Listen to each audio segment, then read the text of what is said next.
Yeah. Yeah. Yeah. Hello and welcome to the Sexual World Records podcast. We're like the Guinness Book of World Records, only for all the adult industry horny stuff. I am your guest host, Dustin Ribka. I host another sex and relationships podcast called Sex Party, but they have grabbed me over here to host a series of episodes of Sexual World Records. And this one is a doozy. We have Ray on the show. She's the queen of gangbangs. She talks about what it takes to do a gangbang, doing gangbangs in her personal life, doing gangbangs for the adult industry, how much she loves cum. You guys are going to love this episode. So check out this interview with Ray.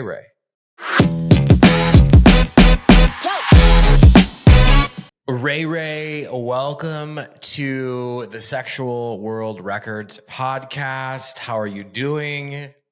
I'm great. I'm actually went to the spa earlier today. I got a massage. I feel very relaxed. So I'm ready for the next few weeks of craziness, including New Jersey Exotica. So yeah, this does feel like the season, right? Like we're approaching the holiday season, right? But also we're approaching like the porn award season, sort of like it all leads up, I think, in January to like AVN or something, but there's a lot of events. And it says in my notes that you never miss an event. You never miss an expo. Is this true? I try not to, unless I have something going on. Like I've missed DC Exotica before. The first year I went to them because I had another gangbang scheduled already in Canada. So if I have something already planned, then I won't go, but I try really hard just because it's a great place to meet fans. It's a great place to connect, and it's an awesome place to shoot content. So. Yeah, for sure. What is your favorite expo or award show or event, industry event? Well, I love the Exoticas, and so New Jersey is the biggest and the craziest. So if you want to go to one where you're nonstop busy and there's fans everywhere and you're going to sell out of everything, New Jersey is definitely the best one to go to. Chicago's second best. That's closer for me, closer to home because I live in Ohio, so that's easier to drive to. And then I've only been to AVN and then X3 a few times. So I'm hoping this year with AVN coming back since COVID for the second time, it'll be really good. But I don't really have a lot of, knowledge with AVN just because I've only been once. So sure. Yeah. You mentioned a Canadian gangbang, right? Is there any difference between a Canadian gangbang and an American gangbang? Not really. I was in Montreal, so there was like the language barrier and I don't speak French. And, it is kind of hot when guys start speaking to you in another language. You must be doing really good. Yeah. Hopefully they're saying good stuff. I don't know. But it was good. The only thing I didn't like about the gangbang, and it happens often when I do recreational fun events, is guys will see how I perform on camera and they think that they can do that to me or they can do that to any star. And they had seen some scenes that I had done that are very intense, like facial abuse. And so if you were to watch my new scenes with legal porno, you'd be like, that's what she can do. And then they think they can do that to you. And that's not the case. So I did have a little bit of that at the gangbang where I had to tell people not to do certain things to me because of my persona online. So this gangbang in Canada was a personal thing? It was, yeah. It was just to go up there, get with an organizer and just do one international. Because I hadn't done an international gangbang since New Zealand when I lived there in 2019. So. Yeah, I mean, and I would imagine too, just like, and maybe you deal with this, maybe you don't, but people who come to the expos, your fans, or just people on the street, right? Are they generally great, nice people, or are they like these little pricks who like grab you without asking and like think that they can like slap you around and spit on you or whatever? Because I hear a lot of stories both ways. Yeah, it's a little bit of both. I feel like as I get older, I get a lot better at vocalizing what I like and don't like. So when I was younger, I feel like I went along with things. I was just okay, even though I was uncomfortable. Now that I'm 30, I'm like, I don't like that. Don't do that to me. Or Like, so it's a mixture of the two. Most of the time the fans are just cute and adorable. They just want to hug you and they want a photo. And sometimes they get really emotional. And so that's really awesome. And then sometimes they just grab your ass without asking. And normally I would be like, please ask, or, you know, not all of us are the same. Some women at Exotica and convention, they do lap dances and they let guys touch them all over. I normally don't allow that. I let you to hug me and like certain touching, but I don't do lap dances because I'm just not coordinated for that. I don't do them. But it just depends on the performer. But for me personally, I have a mixture of the two. But most of the time, the fans are great. They're just cute and adorable. And most of the time, they're shy. So it's cute. I like meeting them. So.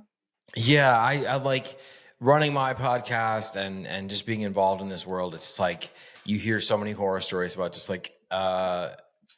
a woman who has an OnlyFans and she's at a music festival and someone's like trying to jam fingers in her pussy or whatever. And like, what are you doing? Like, oh, well, she's a sex worker. I can do that because I'm a fucking idiot. No. Yeah. It's a job, y'all. It's a job, y'all. Yeah. Leave these people alone. Yep. I mean, at least like say hi, you know, like whatever, but God, man. So I would definitely wanted to ask that.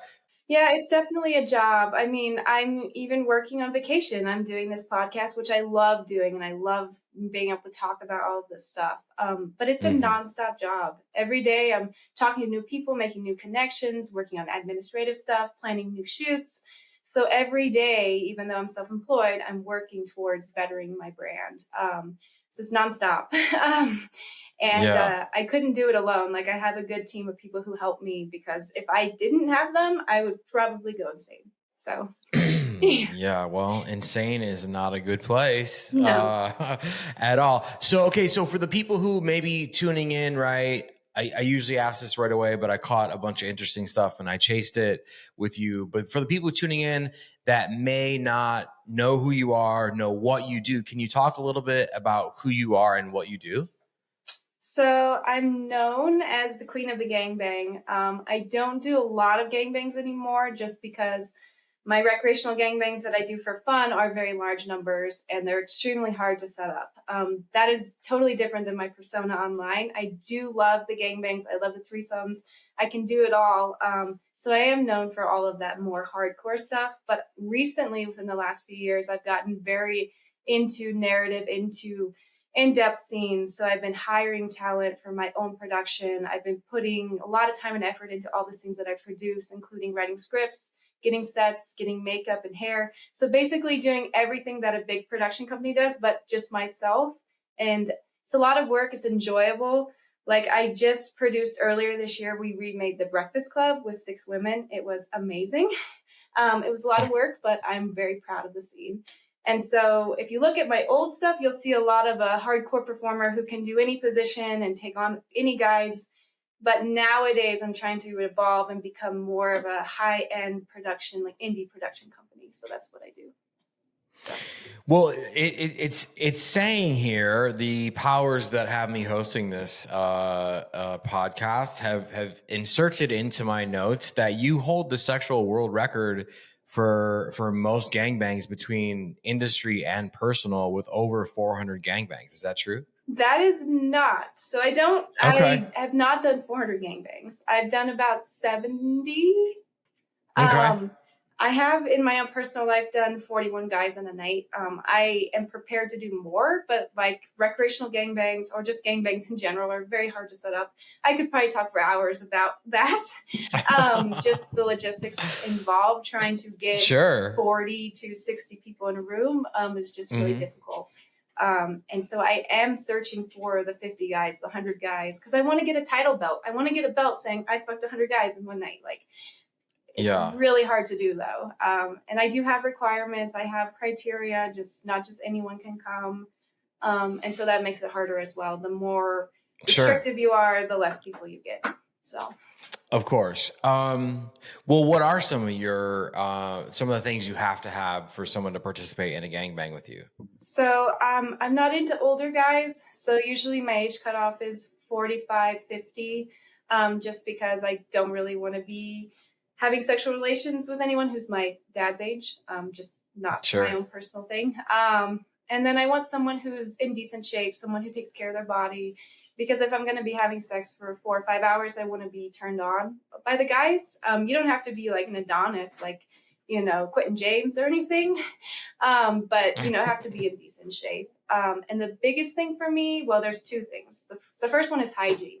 So make sure you shower, make sure you trim your pubic hair, and make sure you show up clean, because I'll do the same for you. And then respect is a big thing. So I do have rules. I have things that I don't do or I actually really enjoy doing. And just having those respected is really important to me. So trimmed pubic hair or completely shaved? Just trimmed. It's really, as long as it's taken care of. Like, I've gone through periods. I actually just went through a period where I let my pubic hair grow for like 8 weeks, and it was like Chewbacca. It was crazy. It was probably the craziest bush I've ever had. But now I know if I ever have to grow a nice bush for a scene, I can definitely do it, and it's full and it look good. But I could have trimmed it up and it would have looked great. But I like, I went a few weeks without getting waxed. Sure. Yeah. But I want, if you're going to show up and present yourself, just, have it cleaned up so I can enjoy it. Yeah, I mean, usually porn dick is like completely shaved, and some people have preferences like, and some people are like you, like, sure, shave it off, all of it, fine, or you could just trim it, just don't have like a wild man, fucking Ozzy Osbourne bush, right? Yeah, right? I mean, if you want me to lick your balls, you should probably clean them. Just because I don't want to get a whole bunch of pubic hair in my mouth. That's just not my kink. So. Yeah. Right. So, some people are into it. Hey, that's great, but like you're not. So there's that. Okay, so the queen of gangbangs, right? This is super interesting. This is amazing. How did this start? Like, why gangbangs? Like, I guess is my first question. What turns you on so much about them? Well, I guess I'm an attention whore. No, I'm just joking. But I like being the center of attention. I like being in the middle of the room, and I'm a big people pleaser, so I get to please everyone in the room. And I'm a huge cum slut, so the more guys, the more cum, the happier I am. I actually have a rule during a gangbang that no one can come in a condom. They have to come on me. And if they come in a condom, I will call them out in front of everyone and make them dump it on me just because I love the cum so much. It's like my motivator to like have sex all night. So during an event, if I'm not getting cum, I'll start asking for it. Like I need it to just keep going. But yeah, so my first gangbang I actually just lucked into. It was kind of just serendipitous. I had been playing with this one couple for a while, and it was in Colorado at the time, and they knew a few organizers that I got connected with after this that set up gangbangs. And she's like, do you want to come watch this event? I'm doing 12 black guys. You can come watch and see if you like it. And then before the event was to start, there were 2 queen beds in the room, and she's like, do you want to join? And like, no hesitation, nothing. I just got on the other bed, and the guys just took turns on us all night, and it was just amazing. And from there, I loved it. And I just keep wanting to add guys and get more guys. Like, I'm also like a numbers slut. So like I said, I'm looking for the 50 guys, the 100 guys. So if anyone's listening who knows an established network that can get me that number of guys, please DM me, because I've been trying to do it for a few years now. So yeah. Do you know what the biggest gangbang? Because the only one I can think of, and this is like old school, but it was like the Houston 500, right? Like that's the one that I think of when I think of them all. But is there one that's bigger than that you know of? Not really. There's mixed like information online, so I don't really know who holds like the record. Good. I think it's about 600 or 700, but I don't really know. It might be more. Yeah. So it's a lot. But for me personally, when I'm doing a gangbang, it's not just you get a minute fucking me, you get until you come. Oh, wow. And so and sometimes I have sex with the guys multiple times. So it just depends. Like once everybody's happy is when I go take a shower. And then once I shower, the event's over. But yeah, sometimes I have sex with half the guys twice. It just depends on many factors. So sure. Yeah. So is there a minimum number of guys that you prefer to do each time? I would like to do at least 10 guys, just because I've done smaller gangbangs so many times that I like there to be well, at least 5. Like 5 is my happy place because I can do 5 guys at once. Okay. And so that makes me happy. But then I want more guys to keep me happy, especially with come. Like if you can come a lot and you can come multiple times, then yes, please come to my events. Yes. Yeah. Yes. Yeah. Okay. So, but you prefer a minimum of 10. 5 is happy, but 10 is like, okay, this is okay. And what is it about being cummed on, and where do you prefer it? I love facials. I love it all over my face. I would love to just die covered in cum. Like that would be my epic, like, like I want to be that old person in the nursing home who's like, it's gangbang night and we're all just going like, and I want it written into my will that I just have sex or get gangbanged to death and then don't bring me back.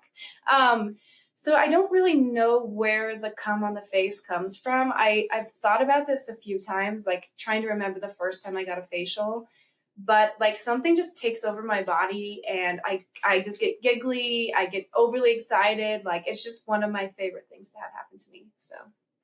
So you get cum drunk, basically. Basically, yeah. Yeah. I mean, I've had this conversation with a lot of people in my personal life and through podcasting. It's a real thing, and when that happens, it's kind of like the woman is happy. It's very intoxicated like state. Yes. But it's from cum, right? And I think, do you feel like when your face is covered in cum, do you feel like you're being dominated, you're being controlled, and that turns you on, and it's a mixture of that with the way it feels physically? Or I don't know. I just think it's a mixture of just how it feels physically. Like I just feel complete, like 100%. Like me, this is me. This is my soul just shown. Like this is me when I'm covered in cum. Like I can't fully explain it. I kind of have like an out of body experience.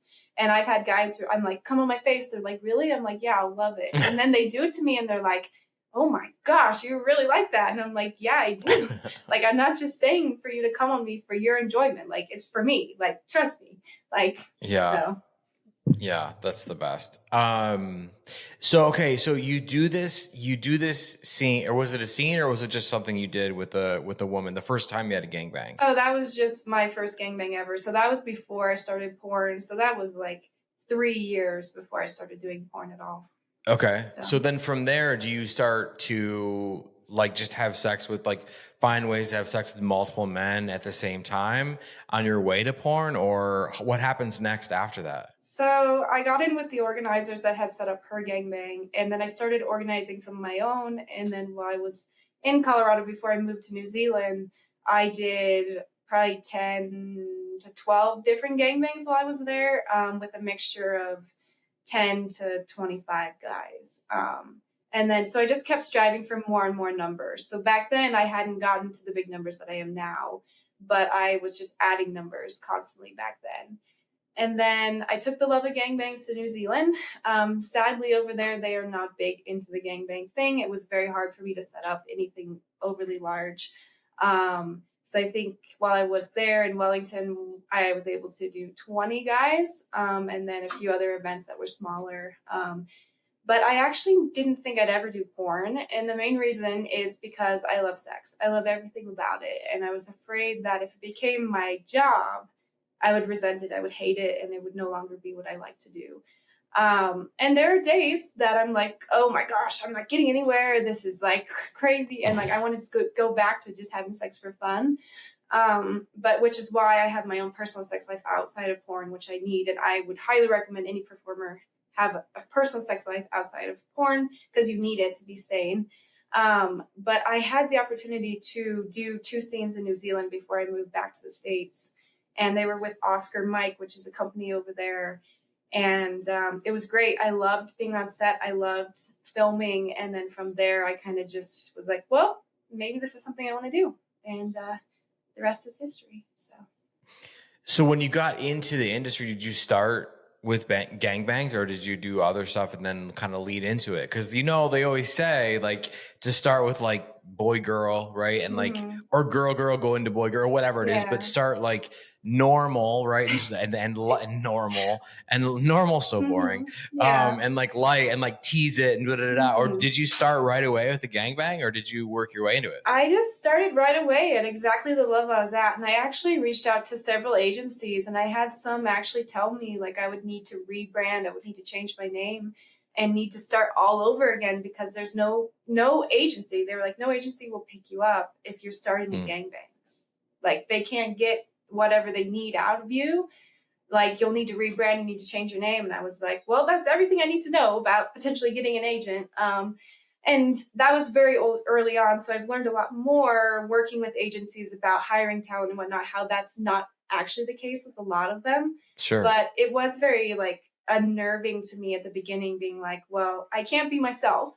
I can't be who I am. I can't be who I've been building my brand to be and be successful. So I think that's the biggest thing for me with my brand is I do what excites me. I do what makes me happy at the end of the day and not always what will work to get you to the top. So I'm more interested in fulfilling me than potentially being like a huge star and playing the game of this is what's selling, this is how I need to get all whatever. I'm doing what makes me happy at the end of the day, which a lot of people don't do. Some people do, some people don't. The reason I love my brand is the reason is because of that for one, and I'm getting a book written right now. I'm not a writer, so I'm having someone help me write it, but it's about how I built my brand from the ground up, and it's going to be a how-to book of how you can build your own porn brand, and you can do it yourself. And here's how I did it, and hopefully other stars will take what I did and run with it and become more self-sufficient outside of like the big porn nowadays. I call it big porn. Yeah. Yeah. Yeah. Yeah. Big pharma, big Yeah. porn. Yeah. Yeah. Whatever. Okay. So your first porn scene was what? It was a gangbang, actually. So you did start with a gangbang, Yeah, even I though they did. were like, no, you shouldn't do that. You just, okay. Yeah. And what was that like? Were there noticeable differences in doing a gangbang for porn that versus doing it in your personal life? So when I first started doing porn, I have evolved a lot since then. It was very gonzo. It was very just whatever happened got, captured. I have since actually now I pick the positions I'm going to do. I have high-end equipment now. So there's just all these things that I've learned in the last 4 years of doing porn that have definitely evolved my brand in a better way. But back then, yeah, it was just me having sex on camera. It was just me being genuine and authentic. And so my porn nowadays still is, but I'm trying to make that polished indie look that, bigger production companies are making. So there's a lot more polish to what I make now versus back in the day. So. Yeah, I mean, that's incredible because I think if you start out, if you were doing it before and you take that into porn and you continued on your journey with that, but then you slowly like work in your own sort of rules and regulations and like things that you're not comfortable with. And no, we're doing it this way and whatever. I think that is like where anybody would want to be, Mhm. obviously, because and to start with gangbangs, like what a rock star, what a Yeah. rock star move. So like, Yeah. go you. Mhm. Are there particular? How big was the gangbang that you did? It was only like 4 guys. So it Okay, wasn't technically, I would say, a gangbang. It depends on their standard of gangbangs. Some people say it's 3 guys, some people say it's 5. right. Um, yeah, so it wasn't for me personally a gangbang, but it was enough guys to be able to do double penetration and all of these like anal, like all this stuff that you wouldn't immediately do for your first scene, but it was just what I was used to doing. It was what I Hmm. did for fun.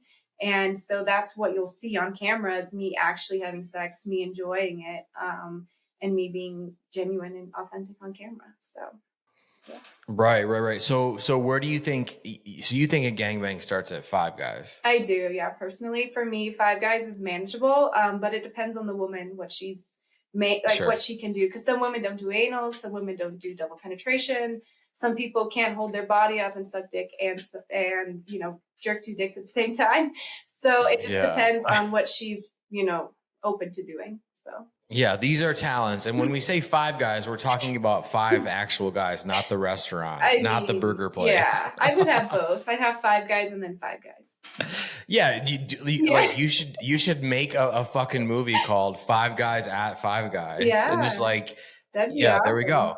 Yeah, we're writing one right now. Slip them a few like $100 and be like, can I use your restaurant for like 2 hours? No. I'm sure you could find a cooperating manager after, as long as he could watch or something. It's so hard to find sets. Like, oh my gosh, like for when I'm trying to plan a scene, I talked about this on a few other podcasts though. I'll use a few different sites like Pure Space or Gigster, and I can go to a place like LA and I can reach out to like 30 different places because I always clear that I'm going to be shooting adult in any set that I get because I don't want the owner to come back and then shut us down for whatever reason. So I reached out to like 30 the first time I went out to LA to shoot, and maybe 4 said yes.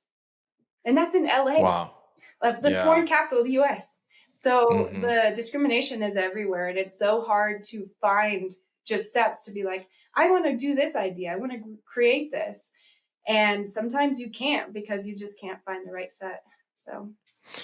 Well, and I think like, people that aren't as careful about it and as planned and as, have manners like you do are just kind of like from what I've seen and heard, and I won't mention any names, but I do know people that just like will rent Airbnbs and just like shoot the porn in an Airbnb. Yeah. And like, I mean, I've done that before. You just have to be careful and smart about it. So like if I rented an Airbnb, I would look to see what the security camera like situation is. And then I would get a bigger place that allows 12 to 15 people. So if you have, 5 performers coming, it looks like they're guests of the Airbnb. So like they don't think anything of it. Like you just have to be smart. If you're going to use a space and not tell them, you just have to be smart about it so you don't get caught. Some people are not smart about how they do things, and then that's how they get caught and banned on certain sites. So. Right. And like if one of the guys or maybe 2 of the guys like miss your face by a little bit, or at least the first blast, and like it goes all over the cat painting on the wall or on the couch, right? That's an issue. That's an issue because that is noticeable. Yeah. You can wipe that down as much as you want, but there's still going to be evidence left over. I mean, even when I did my recreational events, like we would get rid of the evidence. We don't want the hotel to know we had this huge event. We don't want the Airbnb to know we're shooting porn. Like there are just all these things that you have to do and be a courteous guest. Just be a good guest. Just clean up after yourself. It's not that hard. Like be an adult. So, but I'm sure that does happen. For me personally, I wish more, sets would be more open to me letting me rent them, because I would clean their place. I would have it nice and clean when I was done. Like they're afraid, I think, because of past experiences or just the discrimination in general. They're afraid that we're going to go in and we're going to wreck their place. And for me personally, no, that's not going to happen. I'm going to leave your place probably better than I found it. But I can't break down those like stereotypes and discrimination unless like more places let me rent, and then I can get a better, reputation. So. Right. Where are you traditionally shooting, whether it's recreational? Well, I guess you wouldn't be shooting your recreational stuff. But like where for the industry, like where are the sets normally? Like what kind of places have you shot in? Do you normally shoot in? So I do a lot of Airbnbs, and I do them smartly. And I usually try to get some cool Airbnbs that have a lot of space to shoot in, lots of rooms, normally hot tubs, pools, just different things. Some of them even have like movie theaters inside. Like last AVN, I rented an Airbnb that had an entirely home movie theater in it. Had a cute little like snack section. And so I did an entire scene around that. And I got props and I called it Ray Ray's movie night. And I dressed like popcorn and I fucked 3 guys. Like it was great. And so like if you can find those spaces and you can rent them and you can make unique scenes that way. But you can also look on Pure Space and Gigster where they have themed sets. So I'm wanting to rent AVN this year. There's a banana themed set that you can rent. And it's all banana themed. So from the comforter to all the props. So I'm hoping to rent that this year and do a cute themed shoot in there. So it depends on the kind of scene I'm going to be doing. Either I do 3 kinds of scenes. Gonzo, which is just whatever happens, happens. It's still like the sex positions are still choreographed. They're still picked, but it's just fucking. And then I do a scripted scene where I actually write a script. And then that involves props, hair, wardrobe, all of it for the entire production. And then the last type of scene I do is just themed. So like I shot a scene with Lainey Gray last year, and we went to this 1960s cool like aesthetic set, and we dressed in roller skates and poodle skirts, and then we just had sex. So it was very like themed, and there were wardrobe and props involved, but there was no like script or narrative involved in that kind of scenes. Right. Yeah. Yeah. So those sites you can actually rent scenes to have, or rent sets to have sex in. That's what those sites are for. Yeah. So you can, like I said, I actively scour those pages. Yeah. And I just reach out to any of them that I find that I think look interesting and cool. And if they say yes, then I start to build like an entire scene around that themed set, or I'll think of a narrative hook. Like I did a scene with Chocolate Beast in Miami where we framed it like I was the house pest. So it was like the way we framed it was I was coming over to his house to stay with him because I need somewhere to stay. And then you'll see quick cuts like Monday through Sunday where I'm the worst house guest ever. Like literally I use all his toothpaste. I leave all the dishes dirty. And like on each cut, you'll see him yell, Ray. And then I'm like, sorry. And then at the very end, he's wanting me to leave because I'm the worst house guest ever. And then I convince him that I can stay by fucking him. And then the twist of the scene at the very end is that I fuck him and everything's great, but then he still makes me leave. So I sadly walk naked with my suitcase out of the house. So that's more of a scripted, fun scene. There's not like a big narrative component, but that's more of like a scripted like scene that I would do. So. Yeah, for sure. What is, because they're all chomping at the bit. They want to. I could hear them in the future wanting to know the answer to this question. What is the biggest gangbang? How many guys have you done in one go? I've done 41 guys in about 5 hours. 41 guys in 5 hours. Walk me through the mental, physical preparation for that, and then walk me through what that was like. So for me, I do all holes, which means anal. So whenever you do anal prep, that involves, not eating for a good amount of time before the event. And you have to deep clean, all of that out so that it's a good experience all around. So I do all of that. And then about an hour before the event, I'll shower, get ready. Sometimes I have a glass of wine before the event, but normally I don't need anything. I'm a little anxious, a little nervous. I'm naturally shy. Like I'm a naturally introverted, shy person. So gangbangs are me expressing myself, but I still get nervous. I'm still anxious. I still get in my head being like, do I have this? Can I do this? I think all those thoughts are just normal and they're still there, even though I've done them, 60 plus times. And then I use a hack. I use little goo packets, like what you would use for endurance running, because they're like a mouthful and they give you carbs and energy and caffeine. So I usually take one of those about 45 minutes to half an hour before the event. And that gives me all the energy I need to start the event. And then normally how we set it up is it's not all 40 guys at once. It's 10 guys an hour or so. And so the guys can stay as long as they want. But normally once they've come once or twice, they usually leave. And then a new set of guys comes in each hour, which is more manageable for me to do. And I don't feel as like anxious with like 30 guys jerking off in the room. And then sometimes when I do an event, I have other women there. So we'll set up an Airbnb with multiple rooms and the guys can go from whatever room they want. And the biggest, coolest thing for my events when I do them is there's a room monitor in each room who does not participate at all. And they're there just to monitor the woman in the room, monitor the people, making sure they're not breaking any of her rules, making sure she's still good. And so that there's that person in each room if I have other women as well. So, yeah. Nice. So is at what point during a 5-hour 41 man gangbang Yeah. do you start to feel like, okay, I got this is like flowing nicely? Like, is it right away, is it later, is it different every time? It's different every time. It depends. Like sometimes I don't come a lot during gangbangs just because I'm so focused on so much else. But Hmm. if I let myself go and I come a lot, then I'm a lot more exhausted and I get exhausted quicker. So I usually don't let myself come if I'm doing a record breaking event just because I want to have enough energy to get all the guys. But if I get a lot of cum, then I can just go, go, go, go, go. Like that's my motivator. Like I can just keep going and going. But like I said, if I start to get tired, I'll start asking for cum because I'm like a video game and I have like a level where I'm happy and I'm like, she has enough cum, she's happy. And then as it Yeah. continues to go down and down and down, then my energy levels go down and then I start asking for cum so that I can get back to that spot. Um, and I'm like naturally like I wouldn't say like an athlete, but I do want 50 guys. I want 100 guys, and that's not something you do easily.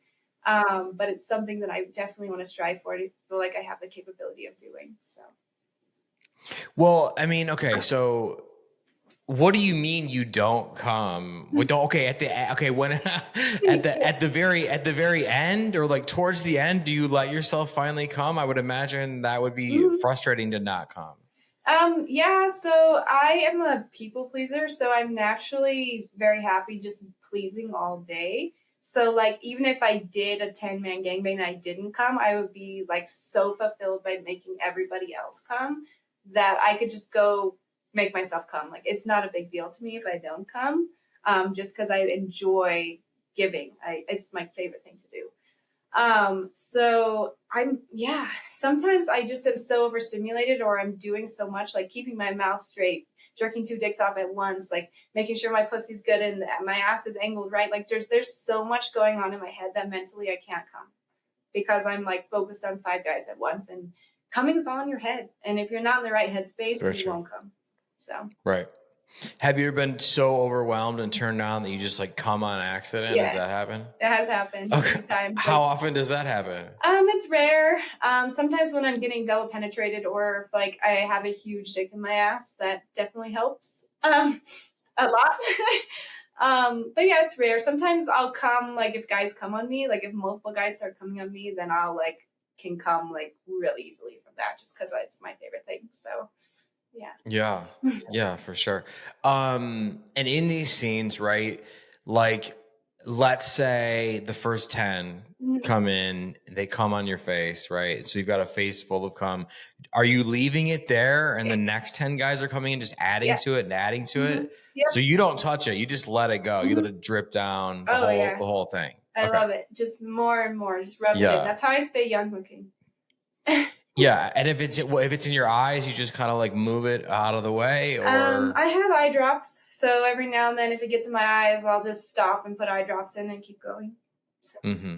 yeah. Mm-hmm. Apparently, the sexual world record for most cum shots to the face is 97. This may not be true. I Mhm. don't know if it's true or not. Do you know?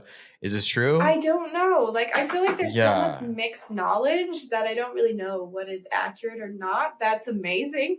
I wish I was that person. Yeah. I've done about Well, 25 to 30 in a night. Is about my okay. record. So somewhere in between. Yeah, so the apparently the world record holder for bukkake at 97 is Queenie Love, whoever that is, whoever that Nice. person is. Yeah, yeah, Yeah, respect to her. respect. Good for Um, you. Yeah. so okay, wait, 41 guys. Would you say 30 cum shots? 35? Mm-hmm.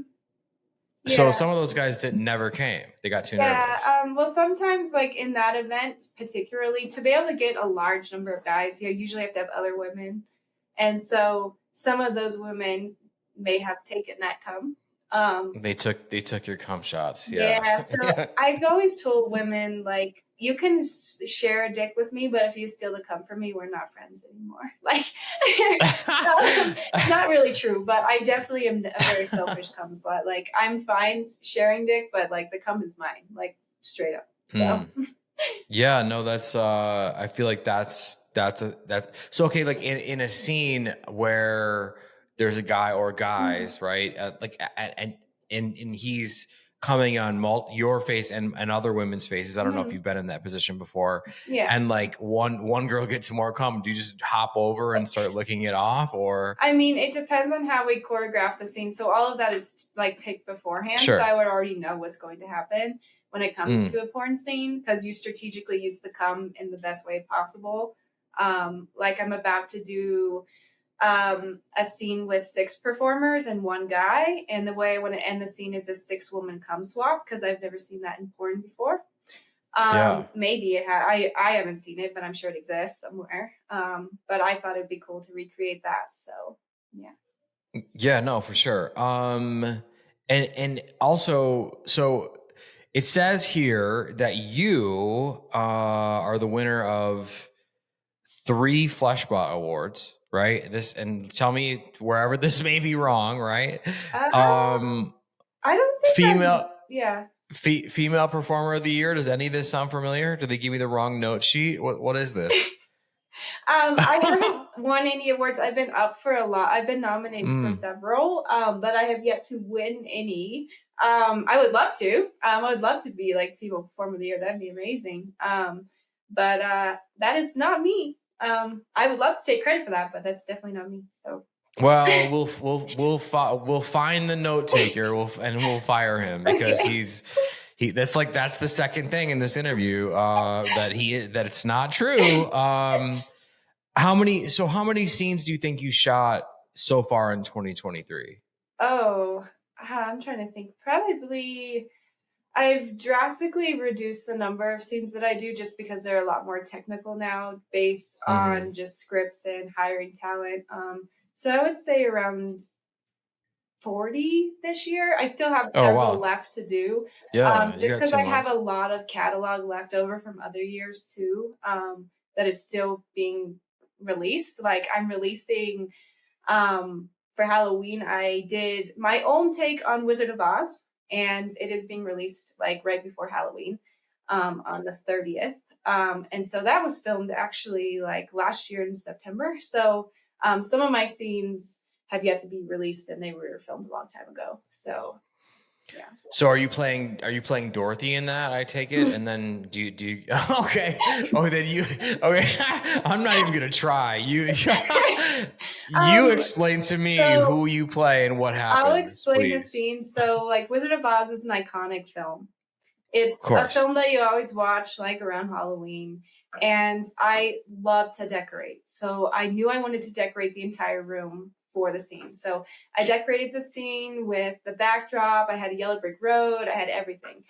And then it's all women in the scene, but we didn't want to do the entire narrative part with Hmm. Dorothy and Scarecrow and all of them in the beginning because that would have taken too long to film. So what we did was like the old movies back in the day, it was like a storyboard voiceover with photos. So you see these black and white photos because we start the scene in black and white like they do in the movie, and it's black and white photos, and there's a voiceover of what's happening.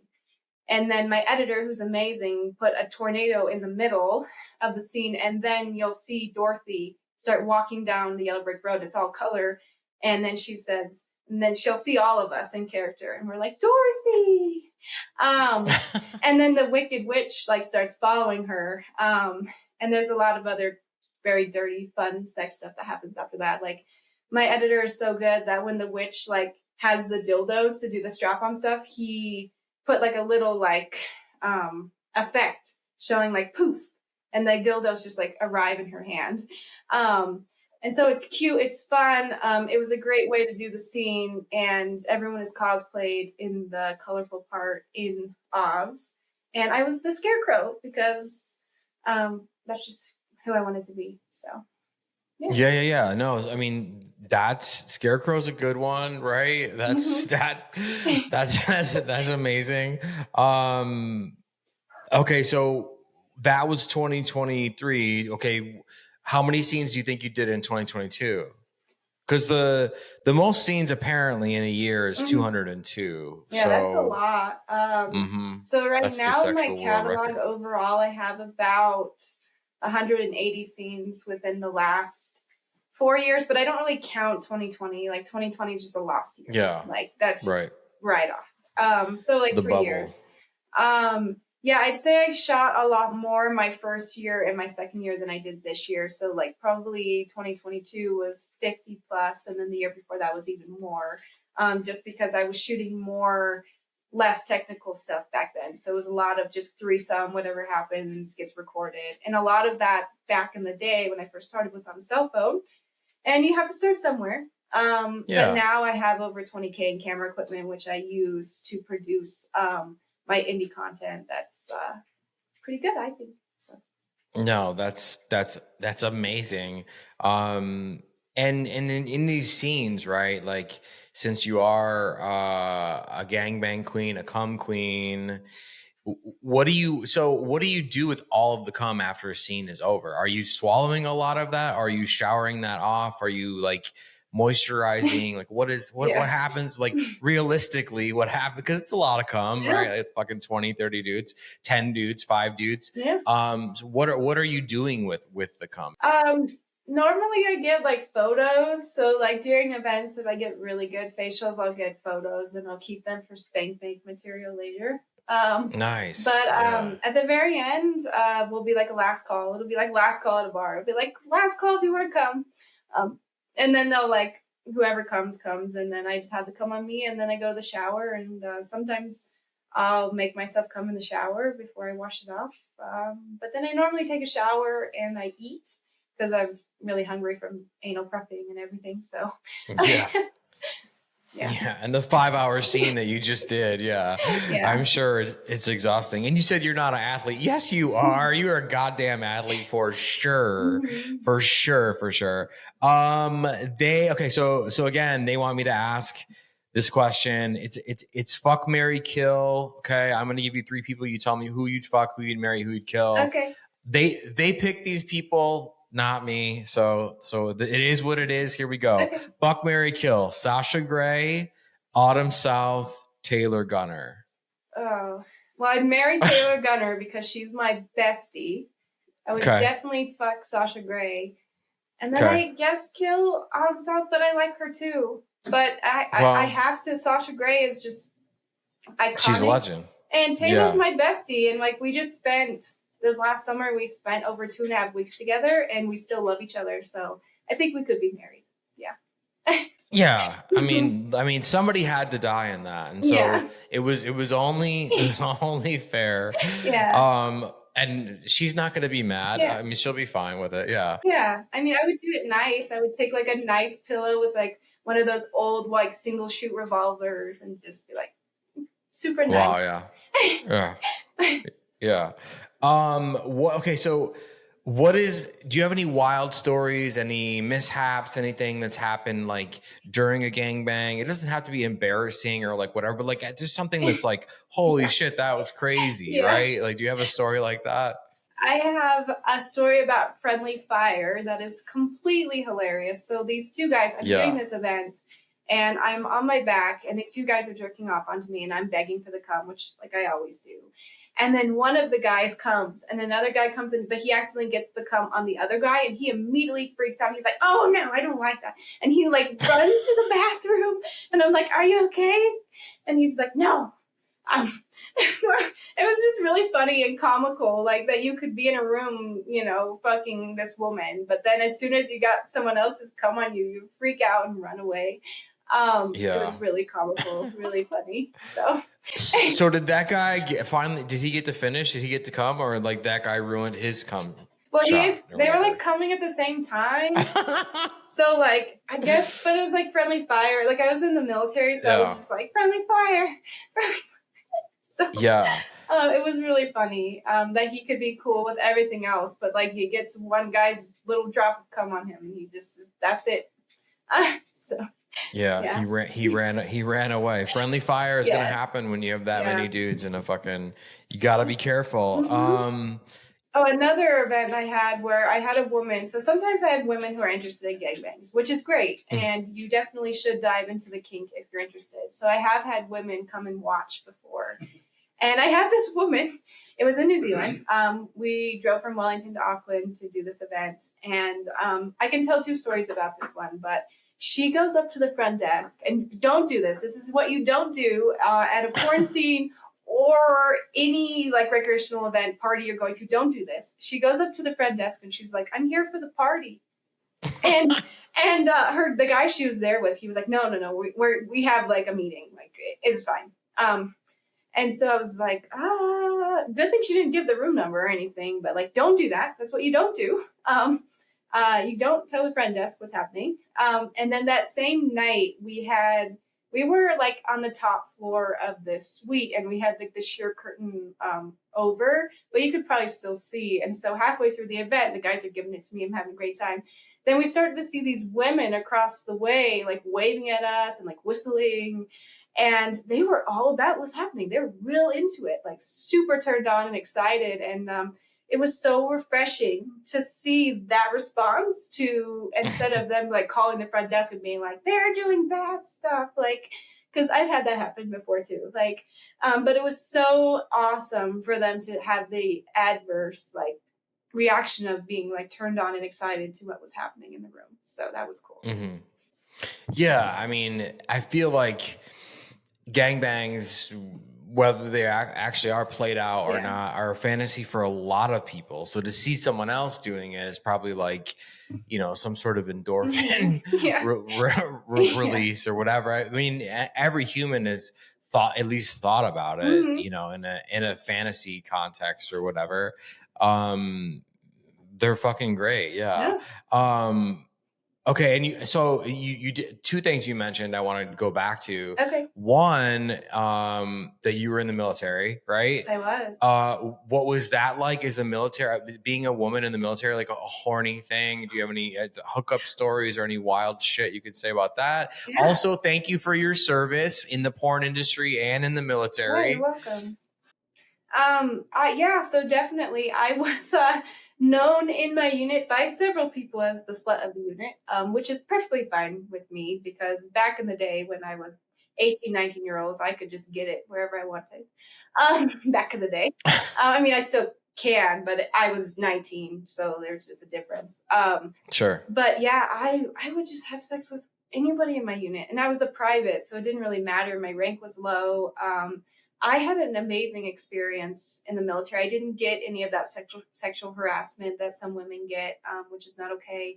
I think it was because I was just open to a lot of just sexual like hookups and stuff. And so I wasn't really put in a position where I felt harassed. I was more of like, okay, let's go fuck in the barracks. Like, so I had a lot of that. I had a lot of just different guys throughout the unit, just bouncing around from guy to guy. And there were people in the unit who told other people that I was the slut of the unit, which is perfectly fine, because I think being a slut is just self-expression. At the end of the day, it's me being like, I like sex, I like doing this, and I'm just going to do it because I want to, and I don't care. It didn't affect me getting promotions, it didn't affect me doing my job, and so it was great, and I don't mind the term at all. So yeah, no, I mean, way to be empowered. That's fucking awesome. And I agree with you. Like, so what? Shut the fuck up, right?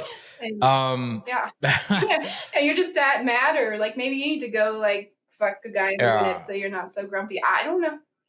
Yeah, no, it's probably, there's a lot. People are so repressed, and they just like to attack and throw bullshit at anybody who's having a good time. Yeah, that's one of the reasons I do what I do.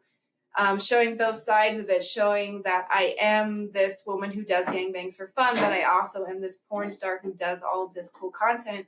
And one of the reasons I do what I do is to show other women that it's okay to be as slutty as you want. And it's okay to embrace all those feelings and have sex with as many people as you want. And here's how to do it safely. Please do it safely. But yes, you can fuck whoever you want and however you want, wherever you want. And I hope that if I can help one woman take control of her sexuality, then I'm doing a good job. So. No, that's amazing. That's amazing. Final question, because I have to ask before we tell them where they can find you. Okay. You said you're from Ohio. I am originally from Ohio. Okay. Does this mean that you are a Ohio State Buckeyes fan? So I live in Columbus, so I guess automatically I should say that I am an Ohio State Buckeyes fan. But I don't get a lot into sports. I don't have cable. I don't go. I like to go out and try to pick up guys on a Ohio State game night because there's a lot of guys out. So there's good pickings then. But I have to say I root for them, but I haven't followed a lot of their games. It's a really good school and they do a really good job. So I guess I could be a lot worse at picking. But I'm more of like neutral. I guess Switzerland when it comes to that. So. Yeah. Well, I mean, same with me. Like, I'm an Ohio State Buckeyes fan, sure, but do I pay attention to anything? Am I really like when they lose? Like, my friends are like on the side of the road, like throwing up into a bucket. I'm gonna kill myself, and I'm like, dude, like whatever. Yeah, so we're like we're fans, and whatever. We'll root for you against Michigan, but like, okay. Well, that being said, this was an incredible chat. I want to have you tell them where they can find you, where they can find all your content, where they can find you on social, where they can give you all the money in their wallets and bank accounts. Yeah. So you can find me all over, but the big places are Twitter, Ray_Ray_XXX. And then Instagram, rayofsunshine_529. And then to find all of my awesome content where I get all the profits from directly is rayrayxxx.com. But just supporting me in one way or another is great. I love all my fans. So however you can support me, even if it's just a like or a follow, that would be awesome. So thank you. And besides the Wizard of Oz scene, right? What can you tease something coming up next that maybe is wild? Yeah, so I filmed a cool girl scene with Alex Cole earlier this year, and it will be released next month. It is fun. It is awesome. It is reality TV mixed with a sitcom. It's great. She's an amazing performer. I'm really glad she said yes to me hiring her. So that is coming up in November. So yeah. We love it. We love it. Well, thank you for being on the podcast, and we will see you very, very soon. Thank you so much. I love it. Big thank you to Ray for being my guest on this episode of Sexual World Records. Go check out everything she is doing. She is putting in a ton of effort. She's putting in a ton of love, a lot of work. Go show her how much you appreciate it. Drop her some cash, subscribe, buy some content, right? Let's try and normalize this stuff. You could find Sexual World Records on social media at Sexual World Records. We're on Instagram. We're on YouTube. Come say hello, and I'll see you next week. Yeah. Yeah. Yeah.